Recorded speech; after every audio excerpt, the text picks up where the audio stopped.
Hello everyone, welcome back my YouTube channel Aarti English classes. अगर आप channel पर नए हैं तो चैनल को सब्सक्राइब करना मत भूलिएगा। और आज हम करने जा रहे हैं a very important topic that is related to either or, neither nor, not only but also. देखिए ये प्रोनाउंसिएशन है, इसमें मैंने बहुत से स्टूडेंट्स को, बहुत सारे लर्नर्स को कहते हुए सुना है कि ये आइदर है। यस, आइदर भी है, हम दोनों ही प्रोनाउंसिएशन करेक्ट है। आप इसको इधर भी कह सकते हैं, आप इसको आइदर भी कह सकते हैं, आप इसे निदर भी कह सकते हैं, आप इसको नाइदर भी कह सकते हैं। तो देखिए प्रोनाउंसिएशन जो आपका मन करे आप इनको कह सकते हो। अब आप ये कहोगे कि मैम ये तो सारे के सारे देखे देखे लग रहे हैं। यस, ऑफ कोर्स देखे हुए तो लगेंगे, बिकॉज अगर आपने मेरी पुराने वाली वीडियो देखी है जिसमें हमने सिंथेसिस को कवर किया था तो इनके यूजेस को हमने देखा था एंड हमने देखा था कि कैसे इनका यूज करके हम दो सिंपल सेंटेंसेस को कंबाइन करके कंपाउंड सेंटेंस बनाते हैं या फिर हमने इनसे कॉम्प्लेक्स सेंटेंसेस बनाए थे। बट यहाँ पे आज मैं जो यूज आपको इनके बताने वाली हूँ वो सेंटेंस को कंबाइन करने के नहीं है। बहुत ही फैमिलियर टॉपिक है, किसी भी कॉम्पिटिटिव एग्जाम को आप उठा के देखिए, यहाँ से क्वेश्चन आता ही आता है। और लर्नर्स इसमें इतनी मिस्टेक करके आते हैं बिकॉज उनका कॉन्सेप्ट क्लियर नहीं होता, मिस्टेक करके आते हैं। और अगर मैं बात करती हूँ 11th-12th की, तो देखिए 11th-12th में भी ये टॉपिक है, तो ये आप समझ सकते हो कि सिंथेसिस में तो ये आता ही आता है। सेकंड, जब हम सिंटैक्स सीखते हैं, है ना, सिंटैक्स के नाम से समझ में आ गया होगा कि ग्रामर की बुक में पूरा का पूरा चैप्टर है सिंटैक्स को लेकर। तो सिंटैक्स का एक पार्ट अगर मैं करती हूँ तो वर्ब के अंडर में ये आते हैं, ये प्रोनाउन में भी आते हैं, एडजेक्टिव में भी आते हैं, दोनों में ही आते हैं। बट यहाँ पे आज हम इनका यूज सीखने वाले हैं कि जब सेंटेंस में इधर एंड और यूज होता है तो उनके साथ में वर्ब कौन सी यूज होती है, यही यूज मैं आपको बताने वाली हूँ। यहाँ पे मोस्ट इंपॉर्टेंट यूज है, समझ लीजिए एग्जामिनर का फेवरेट टॉपिक है। यहाँ से क्वेश्चन किसी भी कॉम्पिटिटिव एग्जाम में आएगा ही आएगा, 11th-12th में यहाँ से क्वेश्चन आएगा ही आएगा। तो देर किस बात की, चलो स्टार्ट करते हैं आज की video. As I told you many times before कि इनका हिंदी मीनिंग क्या होता है। हिंदी मीनिंग समझ लीजिए, देखिए आइदर का मतलब होता है या तो, और का मतलब होता है या, ठीक है, या तो तुम या वो बाहर चले जाओ, है ना, लाइक दिस। निदर ना तो, एंड और न ही, नॉट ओनली न केवल, बट ऑल्सो बल्कि।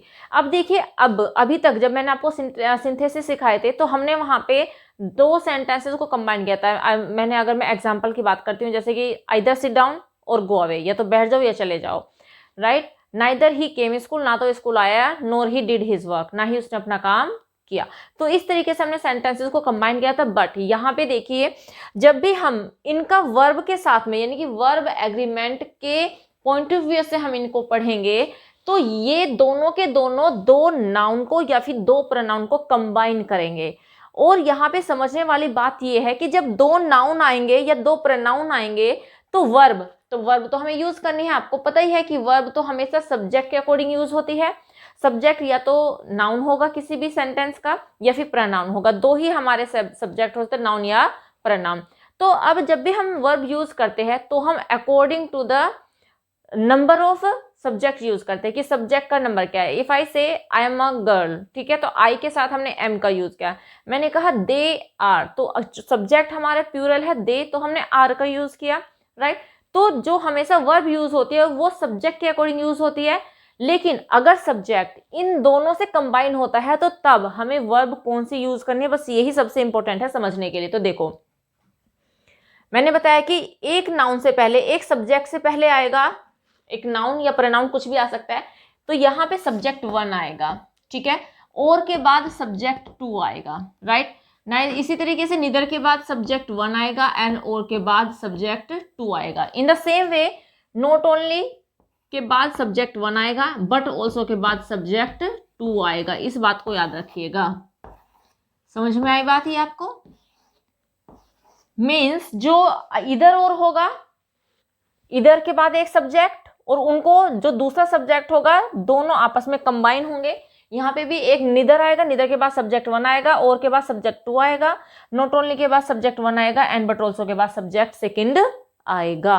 तो अब बात यह है कि जब सब्जेक्ट हमारे पास में दो होंगे, राइट, दो हो जाएंगे, तो हमें वर्ब किसके अकॉर्डिंग लगानी है, या तो हमें सब्जेक्ट के फर्स्ट के अकॉर्डिंग लगानी है या फिर हमें सब्जेक्ट सेकंड के अकॉर्डिंग लगानी है। तो बात हमेशा याद रखिएगा यह है कि जब भी आपको कोई सेंटेंस ऐसा दिया जाए और फाइंडिंग एरर दी जाए कि आपको एरर फाइंड आउट करनी होती है या फिर करेक्शन करना होता है वहां पर, तो आपको याद रखना है कि अगर कोई भी सब्जेक्ट इधर और निधर और not only but also say जुड़े हुए हैं, तो जो वर्ब है वो अकॉर्डिंग टू सब्जेक्ट सेकेंड, यानी कि सेंटेंस में जो सेकेंड सब्जेक्ट है उसके अकॉर्डिंग लगेगी। मीन्स और, नोर एंड बट ऑल्सो के बाद आने वाला जो सब्जेक्ट होगा उसके अकॉर्डिंग वर्ब लगानी है। तो एग्जाम्पल देखिए यहाँ पर, इधर ही और शी, ठीक है, या तो वह या तो फिर कोई बॉय है, यहाँ पे ही लगाओ, या फिर शी डन इट, ये किया है। तो देखिए आपके ऊपर डिपेंड है। यहाँ पे हम इसको प्रेजेंट परफेक्ट में भी बना सकते हैं, हम इसे पास्ट परफेक्ट में भी बना सकते हैं,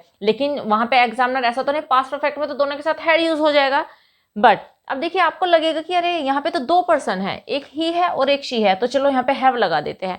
अगर आपने वहां पे हैव लगाया, वाई, बिकॉज आपको तो ये लग रहा है ना कि एक सब्जेक्ट ये है एक सब्जेक्ट ये है, तो चलो क्या लगाया इसमें, हैव लगाया। बट अगर आपने हैव लगाया वहीं पे आप मिस्टेक कर दोगे, तो आप ये ध्यान रखिएगा कि इधर एंड और से कंबाइन होने वाले सेंटेंसेस में जो वर्ब है वो और के बाद आने वाले सब्जेक्ट के अकॉर्डिंग जाएगी। तो ये है हमारा सब्जेक्ट 1 एंड ये है हमारा सब्जेक्ट 2, तो शी हमारा सब्जेक्ट है, तो यहाँ पे हम यूज करेंगे has done it, right. Next देखो, नीदर वी और रितु नोर, नीदर वी ना तो हमने, नोर रितु। अब देखिए यहाँ पे नोर के बाद क्या है, रितु आया है। प्रेजेंट एट द पार्टी, अब ये भी हमारे सामने ऑप्शन है, तो हम इसे प्रेजेंट में बना सकते हैं, पास्ट में बना सकते हैं, इज़ारएम का यूज कर सकते हैं, फिर वॉज वर्ब का यूज कर सकते हैं। तो जब यहाँ पे नोर के बाद रितु आई है, यानी कि सब्जेक्ट हमारा सेकेंड सब्जेक्ट रितु है और रितु सिंगुलर नंबर है, तो यहाँ पे हम वॉज का यूज कर सकते हैं, इसका भी यूज कर सकते हैं। ना तो हम और ना ही रितु पार्टी में प्रेजेंट है, या फिर ऐसे भी कर सकते हैं कि ना तो हम और ना तो रितु पार्टी में प्रेजेंट थी, ऐसे। नेक्स्ट देखिए, नॉट ओनली राहुल, न केवल Rahul but also his friends, बल्कि उसके दोस्त भी। वह देखिए बट ऑल्सो के बाद ये आया है हिज फ्रेंड्स, और हिज फ्रेंड्स क्या है, प्लूरल नंबर है यहाँ पर, और ये सेकेंड सब्जेक्ट है, तो जो वर्ब हम यूज करेंगे वो इसी के अकॉर्डिंग यूज करेंगे। यहाँ पे हम लगा देंगे वर इन्वाइटेड, आर इन्वाइटेड भी लगा सकते हैं अगर आप प्रेजेंट में बनाओगे, कि केवल राहुल ही नहीं बल्कि उसके दोस्त भी इनवाइट किए गए थे, या अगर हम इसको प्रेजेंट में बनाएंगे तो इनवाइट किए गए हैं, ये एरर आएगी एग्जाम में। तो आपको अगर यहाँ पे वॉज दे देंगे, राइट, या फिर कुछ और वर्ब दे देंगे, तो आपको according to the second subject लगानी पड़ेगी। नेक्स्ट देखिए, इधर शी और हर पेरेंट्स। अब देखिए सेकंड सब्जेक्ट क्या है हमारा सेकंड सब्जेक्ट है हर पेरेंट्स। गोन से पता चल रहा है कि भाई परफेक्ट में बनना है, तो क्या आएगा, हैव आएगा, राइट। एग्जाम में यहाँ पे हैज दे देंगे या फिर कोई और वर्ब दे देंगे, तो बस आपको यही याद रखना है कि यहाँ पे हमें according to the second subject ही वर्ब को यूज करना है। नेक्स्ट देखो, निदर यू नोर आई ऑनेस्ट, ना तो तुम ना मैं क्या है, ऑनेस्ट है। अब हम यहाँ पे जब एग्जाम में आएगा ये क्वेश्चन, तो यहाँ पे या तो आर देंगे या वर देंगे। वाई, क्योंकि एग्जामिनर का तो मेन काम हम लोगों को कंफ्यूज करना ही है ना, और जिनको कॉन्सेप्ट नहीं पता होगा वो तो सोचेंगे अच्छा भाई यू है, प्लूरल है, एक आई है, भाई ये भी एक सब्जेक्ट है, तो दोनों मिलके प्लूरल सब्जेक्ट बन गए। अब जब प्लूरल सब्जेक्ट है तो यहाँ पे प्लूरल वर्ब भी यूज करनी है, तो वो यहाँ पे या तो आर करके आएंगे या फिर वो यहाँ पे वर करके आएंगे, या फिर अगर फाइंडिंग एरर में आया हुआ होगा यहाँ पे आर दिया होगा तो वो कंफ्यूज हो जाएंगे, इसमें मिस्टेक क्या, सही तो है आर ऑनेस्ट, ठीक है, कुछ भी नहीं लगेगा, तो भाई वो फाइंड आउट नहीं कर पाएंगे। तो आपको क्या करना है, इसके अकॉर्डिंग आएगा, तो यहाँ पे आ जाएगा एम, प्रेजेंट में बनाओगे तो एम आ जाएगा, पास्ट में आएगा तो आई के साथ आ जाएगा वॉज, तो वर यहाँ पे नहीं आएगा। तो बस ये छोटा सा ही कॉन्सेप्ट था, बस आपको ये याद रखना है, छोटा सा है बट आप स्टार लगा के रखिए। The most favourite topic of the examiner in all the exams, whether it is 9, 10, 12th, 11th and any competitive exam, सारे कम्पिटिटिव एग्जाम्स जहां पर इंग्लिश एक पोर्शन में आता है, इंग्लिश आना कंपलसरी होता है जिस भी एग्जाम में, ये टॉपिक इतना इंपॉर्टेंट है कि यहाँ से क्वेश्चन आएगा ही आएगा, तो बस याद रख लीजिएगा इसको। तो इस वीडियो में इतना ही, मिलते हैं नेक्स्ट वीडियो में, till then bye bye, take care, stay healthy and keep learning.